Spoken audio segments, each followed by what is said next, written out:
Hey everybody, my name is Erica Carlson. I'm a realtor with BRIX Real Estate. Thank you for joining me on my show called I Heart Minneapolis Homes. That's MPLS to make it a little bit shorter when you type it in. I am talking to my home sellers today and thinking about ways to make our homes appealing to the generation that has come up into the home buying process, which is the millennials. And I know I'm just kind of on that edge of Gen X and millennials, so I'm actually sort of talking to myself, and I'm hoping these 3 tips will help you if you are thinking about doing some changes to your house before you sell it. The first one is kitchen and baths, and we always hear that that's what helps sell a house, so absolutely, that hasn't changed. Excuse me. If you're thinking about what you could do to give it a facelift without spending too much money, I would start with painting cabinets, especially if you're in the oak tones. If you're not sure what colors to choose, look at Pinterest. Houzz, Houzz, HGTV would be good references for current color choices. Whites and grays are still trending, so there's the easy answer on that. Millennials are not looking to do a lot of work. We're not talking about somebody who necessarily is going to want to spend all weekend on house projects. So by having it move-in ready, that's going to be the most appealing.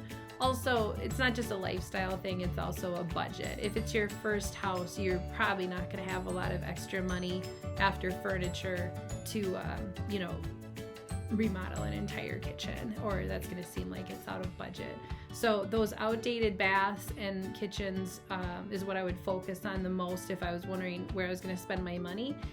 If you haven't done any upgrades and you've lived in the house for 15 years, it's probably time to look pretty closely and see what you need to do to update it.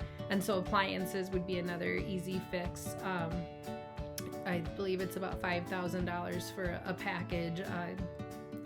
Whites are still considered out at this point that black stainless steel is currently in, just to give you a little bit of side tip.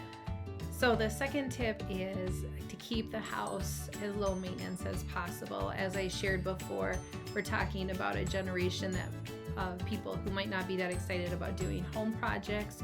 So we want to appeal to having that house move-in ready and focusing on things that will highlight the low maintenance, like it has a new roof or it has low maintenance siding. I think these things will definitely help sell your house to somebody who's not looking for those projects. And then the third and last tip I have for you is highlight a dedicated workspace. Point it out, make a point of it, because we're talking about, and this is before COVID, we're talking about a mass group of people that are working from their house. And so they need to envision where that workspace is going to be.